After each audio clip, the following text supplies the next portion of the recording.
بسم اللہ الرحمن الرحیم۔ الحمد للہ رب العالمین، والصلاة والسلام علی سید المرسلین و خاتم النبیین، اما بعد۔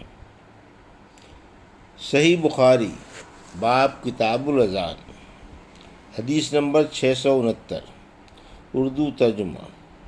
ہم سے مسلم بن ابراہیم نے بیان کیا، کہا کہ ہم سے حشام دستوائی نے یحییٰ بن کثیر سے بیان کیا، انہوں نے ابو سلمہ بن عبد الرحمن سے، انہوں نے کہا کہ میں نے ابو سعید خدری رضی اللہ عنہ سے شب قدر کو پوچھا، آپ نے فرمایا کہ بادل کا ایک ٹکڑا آیا اور برسا، یہاں تک کہ مسجد کی چھت چمکنے لگی جو کھجور کی شاخوں سے بنائی گئی تھی۔ پھر نماز کے لیے تکبیر ہوئی، میں نے دیکھا کہ نبی کریم صلی اللہ علیہ وسلم کیچڑ اور پانی میں سجدہ کر رہے تھے، کیچڑ کا نشان آپ کی پیشانی پر بھی میں نے دیکھا۔ حدیث نمبر 670، اردو ترجمہ۔ ہم سے آدم بن ابی ایاس نے بیان کیا، کہا کہ ہم سے شعبہ نے بیان کیا، کہا کہ ہم سے انس بن سیرین نے بیان کیا، کہا کہ میں نے انس رضی اللہ عنہ سے سنا کہ انصار میں سے ایک مرد نے عذر پیش کیا کہ میں آپ کے ساتھ نماز میں شریک نہیں ہو سکتا، اور وہ موٹا آدمی تھا۔ اس نے نبی کریم صلی اللہ علیہ وسلم کے لیے کھانا تیار کیا اور آپ کو اپنے گھر دعوت دی، اور آپ کے لیے ایک چٹائی بچھا دی اور اس کے ایک کنارے کو صاف کر کے دھو دیا۔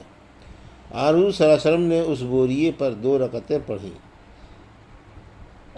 آل جاردو کے ایک شخص عبد الحمید نے انس رضی اللہ عنہ سے پوچھا، کیا نبی کریم صلی اللہ علیہ وسلم نے چاشت کی نماز پڑھتے تھے؟ تو انہوں نے فرمایا، اس دن کے سوا اور کبھی میں نے آپ کو پڑھتے نہیں دیکھا۔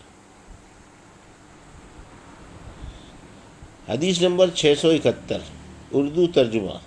جب کھانا حاضر ہو اور نماز کی تکبیر ہو جائے تو کیا کرنا چاہیے؟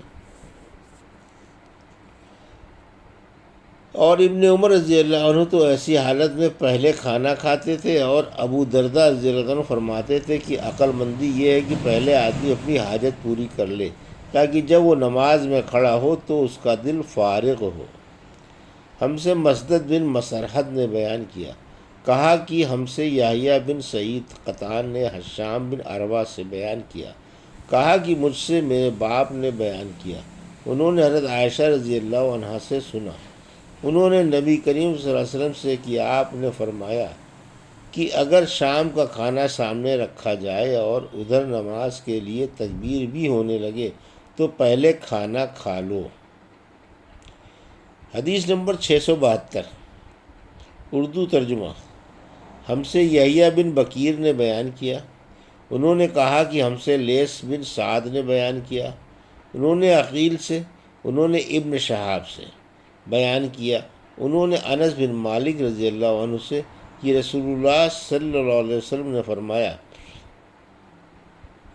جب شام کا کھانا حاضر کیا جائے تو مغرب کی نماز سے پہلے کھانا کھا لو، اور کھانے میں بے مزہ بھی نہ ہونا چاہیے، اور اپنا کھانا چھوڑ کر نماز میں جلدی مت کرو۔ حدیث نمبر 673، اردو ترجمہ۔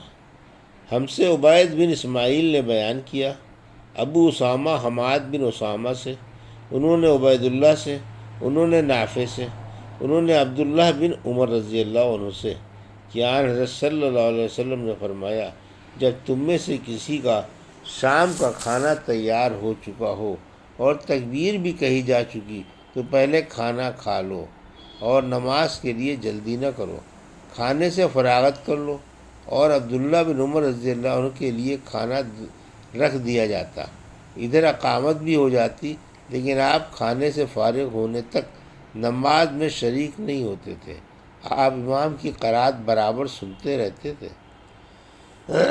حدیث نمبر 674، زہیر اور وہب بن عثمان نے موسیٰ بن عقبہ سے بیان کیا، انہوں نے نافع سے، انہوں نے حضرت عبداللہ بن عمر رضی اللہ عنہ سے کہ نبی کریم صلی اللہ علیہ وسلم نے فرمایا کہ اگر تم میں سے کوئی کھانا کھا رہا ہو تو جلدی نہ کرے بلکہ پوری طرح کھانا کھا لے، گو نماز کھڑی کیوں نہ ہو گئی ہو۔ ابو عبداللہ حضرت امام بخاری رحمۃ اللہ علیہ نے کہا، اور مجھ سے ابراہیم بن منظر نے وہب بن عثمان سے یہ حدیث بیان کی، اور وہب مدنی ہیں۔ حدیث نمبر 675۔ جب امام کو نماز کے لیے بلایا جائے اور اس کے ہاتھ میں کھانے کی چیز ہو تو وہ کیا کرے؟ ہم سے عبدالعزیز بن عبداللہ نے بیان کیا، کہا کہ ہم سے ابراہیم بن سعد نے صالح بن کیسان سے بیان کیا، انہوں نے ابن شہاب سے، انہوں نے کہا کہ مجھ کو جعفر بن عمرو بن امیہ نے خبر دی کہ ان کے باپ عمرو بن امیہ نے بیان کیا کہ میں نے رسول اللہ صلی اللہ علیہ وسلم کو دیکھا کہ آپ بکری کی ران کا گوشت کاٹ کاٹ کر کھا رہے تھے۔ اتنے میں آپ نماز کے لیے بلائے گئے، آپ کھڑے ہو گئے اور چھری ڈال دی، پھر آپ نے نماز پڑھائی اور وضو نہیں کیا۔ حدیث نمبر 676۔ اس آدمی کے بارے میں جو اپنے گھر کے کام کاج میں مصروف تھا کہ تکبیر ہوئی اور وہ نماز کے لیے نکل کھڑا ہوا۔ ہم سے آدم بن ابی ایاس نے بیان کیا، کہا کہ ہم سے شعبہ نے بیان کیا، کہا کہ ہم سے حکم بن عتبہ نے ابراہیم نخعی سے بیان کیا، انہوں نے اسود بن یزید سے، انہوں نے کہا کہ میں نے حضرت عائشہ رضی اللہ عنہا سے پوچھا کہ رسول کریم صلی اللہ علیہ وسلم اپنے گھر میں کیا کیا کرتے تھے؟ آپ نے بتلایا کہ حضور صلی اللہ علیہ وسلم اپنے گھر کے کام کاج یعنی اپنے گھر والیوں کی خدمت کیا کرتے تھے،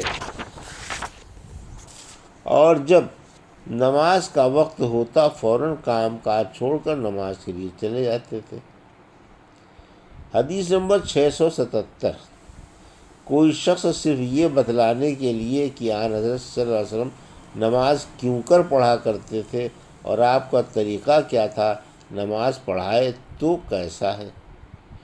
ہم سے موسیٰ بن اسماعیل نے بیان کیا، کہا کہ ہم سے وہیب بن خالد نے بیان کیا، کہا کہ ہم سے ایوب سختیانی نے ابو قلابہ عبداللہ بن زید سے بیان کیا، انہوں نے کہا کہ مالک بن حویرث صحابی ایک دفعہ ہماری اس مسجد میں تشریف لائے اور فرمایا کہ میں تم لوگوں کو نماز پڑھاؤں گا، اور میری نیت نماز پڑھنے کی نہیں ہے، میرا مقصد صرف یہ ہے کہ تمہیں نماز کا طریقہ سکھا دوں، جس طریقے سے نبی کریم صلی اللہ علیہ وسلم نماز پڑھا کرتے تھے۔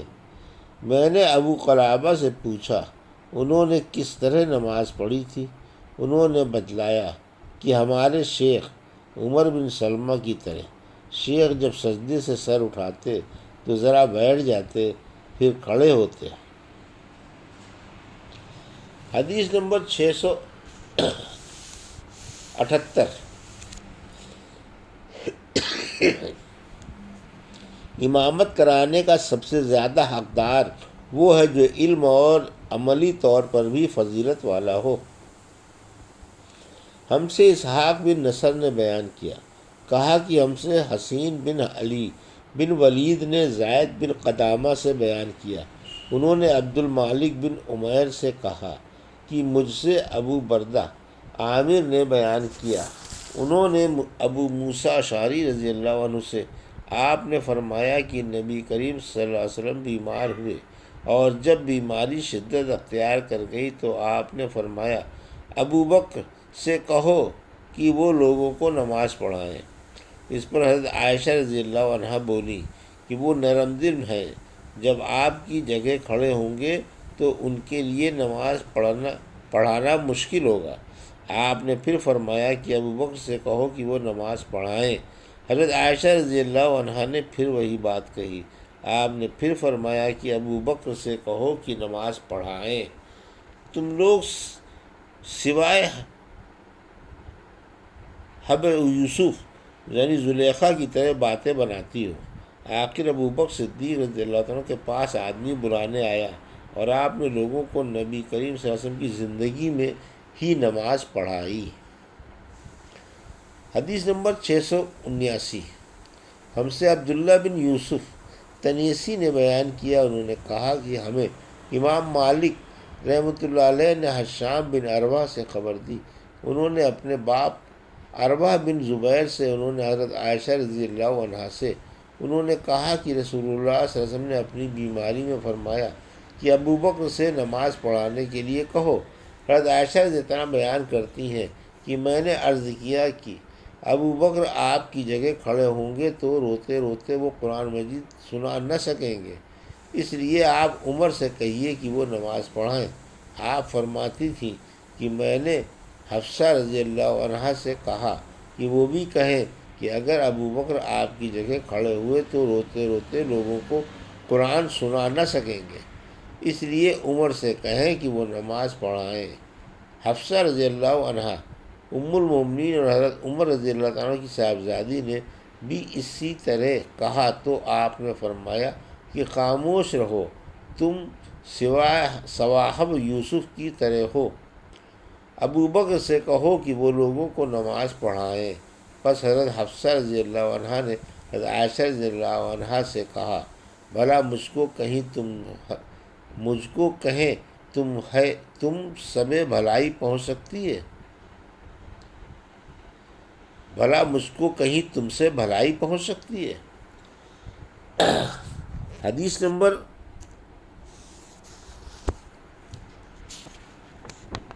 680۔ ہم سے ابو الیمان حکم بن نافع نے بیان کیا، کہا کہ ہمیں شعیب بن ابی حمزہ نے زہری سے خبر دی، کہا مجھے انس بن مالک انصاری رضی اللہ عنہ نے خبر دی، آپ نبی کریم صلی اللہ علیہ وسلم کی پیروی کرنے والے آپ کے خادم اور صحابی تھے کہ حضور صلی اللہ علیہ وسلم کے مرض الموت میں ابوبکر صدیق رضی اللہ عنہ نماز پڑھاتے تھے۔ پیر کے دن جب لوگ نماز میں سب باندھے کھڑے ہوئے تھے تو حضور صلی اللہ علیہ وسلم حجرے کا پردہ ہٹائے اور کھڑے ہوئے ہماری طرف دیکھ رہے تھے۔ آپ صلی اللہ علیہ وسلم کا چہرہ مبارک حسن و جمال اور صفائی میں گویا مصحف کا ورق تھا۔ آپ مسکرا کر ہنسنے لگے، ہمیں اتنی خوشی ہوئی کہ خطرہ ہو گیا کہ کہیں ہم سب آپ کو دیکھنے ہی میں نہ مشغول ہو جائیں اور نماز توڑ دیں۔ حضرت ابوبکر رضی اللہ عنہ الٹے پاؤں پیچھے ہٹ کر صف کے ساتھ آ ملنا چاہتے تھے۔ انہوں نے سمجھا کہ نبی کریم صلی اللہ علیہ وسلم نماز کے لیے تشریف لا رہے ہیں، لیکن آپ نے ہمیں اشارہ کیا کہ نماز پوری کر لو، پھر آپ نے پردہ ڈال دیا۔ پس آن صلی اللہ علیہ وسلم کی وفات اسی دن ہو گئی۔ انا للہ و انا الیہ راجعون۔ یہ تھی صحیح بخاری باب کتاب الاذان کی حدیث نمبر 667 سے 680 تک کا اردو ترجمہ جو بھی آپ نے سماعت فرمایا۔ اللہ سے دعا ہے کہ اللہ ہمیں ان حدیثوں کی صحیح سمجھ عطا فرما اور ان پر عمل کرنے کی توفیق عطا فرما، آمین یا رب العالمین۔